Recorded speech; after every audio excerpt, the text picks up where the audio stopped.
A wireless router is the cornerstone of your home network. If your router is old, underpowered, or malfunctioning, you'll feel it. You'll struggle to get a good connection in some parts of your house. Your video conference will start to flake out if someone's watching Netflix in the other room, and you may find yourself unable to take advantage of your expensive high-speed internet plan, wasting your money and causing unnecessary frustration. While larger homes, or those with complex layouts, or plaster or concrete walls, are better served by mesh Wi-Fi router networks, a single router is all you need in many homes. We tested 7 highly rated routers in a 2,000 square foot, single-story home and a 1,100 square foot, two-story townhouse, evaluating their range, single and multi-device speeds, features, and ease of use. We found 2 great picks, one best suited for a mid-size house packed with gadgets, and a less expensive one that still has great range and speed for apartments and smaller homes. Before we get started with our video, we have included links in the description, so make sure you check those out to see which one is in your budget range.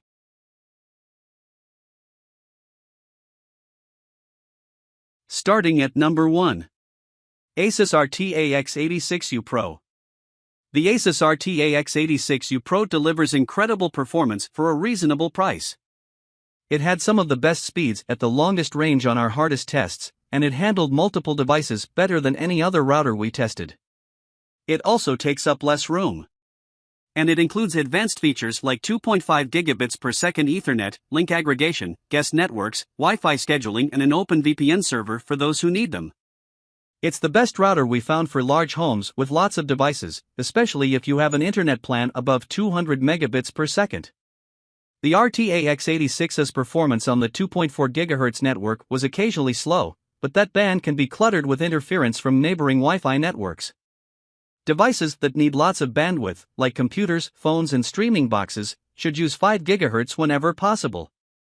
2.4 GHz is still useful for older devices, and many Wi-Fi smart home devices use 2.4 GHz exclusively. Unlike most of the Wi-Fi 6 routers we tested, which eat up shelf space with their large rectangular designs, the RTA86U can stand vertically.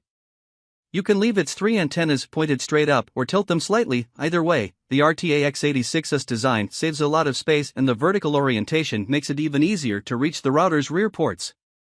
Setting up the RTA86U is a breeze. Its browser-based configuration portal prompts you to pick an SSID and password for your Wi-Fi network, and asks whether to use the same SSID for both networks. It also prompts you to download the latest version of the router's firmware, which is an important security feature. Number 2. TP-Link AX61. A $250 router is overkill for many homes. If you don't have a lot of bandwidth-hungry devices using your network at once, and you just want a Wi-Fi 6 router with more throughput and better range than the one your ISP rents you, the TP-Link AX61 is an excellent upgrade for under $100. On our hardest, long-range benchmarks, the Archer AX21's 5 GHz speeds were neck and neck with the Archer AX50, a router with a much higher speed rating, AX3000 compared to AX1800. The only routers that beat the AX21 in this benchmark cost more than twice as much. The Archer AX21, like most TP-Link routers, is not complicated to set up, but a few steps in the process could be confusing. Most people won't know if they need to select something other than the default of dynamic IP for the connection type, or if they need to change their router's default MAC address, and most competing routers don't include those in initial setup. Aside from that, it's standard stuff, including the option to assign a single SSID to both 2.4 GHz and 5 GHz bands and enable automatic firmware updates. After initial setup, you can enable WPA3 encryption, which we recommend, assign guest networks, and dig into advanced options like scheduling, parental controls, and a VPN. There's no support for DFS channels, nor a VLAN, but a budget router can't have everything. We like that the AX21 supports TP-Link's One Mesh system, which, like Asus AI Mesh, lets you set up your own DIY mesh Wi-Fi system by cobbling together other compatible TP-Link routers and extenders. It's a great way to reuse older gear and get a mesh system that can intelligently hand off devices to the best access points. However, One Mesh won't let you connect your mesh nodes back to your primary router via Ethernet cables. It's a wireless connection or nothing, which will be slower than Asus solution. Number 3. TP-Link AX6000 Wi-Fi 6 Router. The TPLink AX6000 Wi-Fi 6 router has almost all the features a router at this price should have: guest networking on 2.4 GHz and 5 GHz, schedule-based parental controls for websites and applications, quality of service rules, QoS, a built-in traffic analyzing tool for games and apps, and an open VPN server so you can safely connect to your home network from outside. It also has two USB 3.2 Gen 1 ports, read, USB 3.0, for connecting external storage that you can then access using any device within your home network.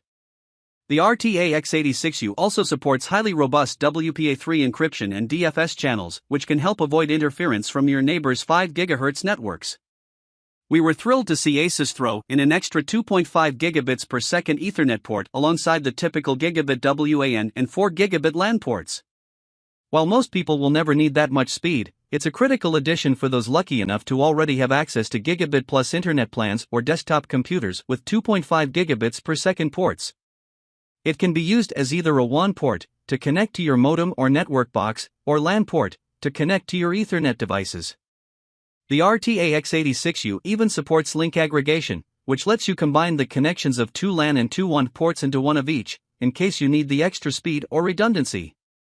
One of the router's gigabit LAN ports is a gaming port, and the RTA86U can prioritize traffic from whatever device is plugged into it. Number 4. Netgear 4-Stream Wi-Fi 6 Router. Most new phones, laptops, and tablets have Wi-Fi 6, 802.11ax, radios inside, usually 2-stream, 2x2. You likely have plenty of Wi-Fi 5, 802.11ac devices in your network, and probably some even older ones too. A 4x4 Wi-Fi 6 router will be better able to juggle those Wi-Fi 6 devices, thanks to technology called MU-MIMO that lets it split its streams between clients, if they all support it. Beamforming, which lets a router focus a wireless signal in the direction of a specific device, is another good feature to look for, and it's included in Wi-Fi 6. Get a router that supports as many wireless channels in 5 GHz as possible, including those bound by DFS, or dynamic frequency selection. The more channels your router can access, the more you can avoid your neighbor's competing wireless networks, which can take a big chunk out of your wireless performance at home. With DFS channels, however, you'll experience some interruptions if your router notices they're being used by local radar systems, airports, weather stations, etc. Number 5. Netgear Nighthawk AX6 Stream. If you are buying a new router in 2023, get one with Wi-Fi 6. Wi-Fi 6 has been around since 2019, and it's faster, more secure, and can support more devices than Wi-Fi 5, 802.11ac. Most new phones, tablets, and laptops come with Wi-Fi 6, and the older devices in your house will work fine with a Wi-Fi 6 router too. Wi-Fi 6E, on the other hand, is too new and too expensive, and there are almost no devices yet that can take advantage of its tech. If you have a Wi-Fi 5 router that's working fine, there's no rush to upgrade, but if that's the case, you're probably not reading this article. If your router's not cutting it, it's worth figuring out why, since that'll help you figure out what to look for. If your router struggles to keep up with the number of devices on your network, a Wi-Fi 6 router can help. If you have a bad connection in parts of your home, there are a few steps you can try before buying a new router.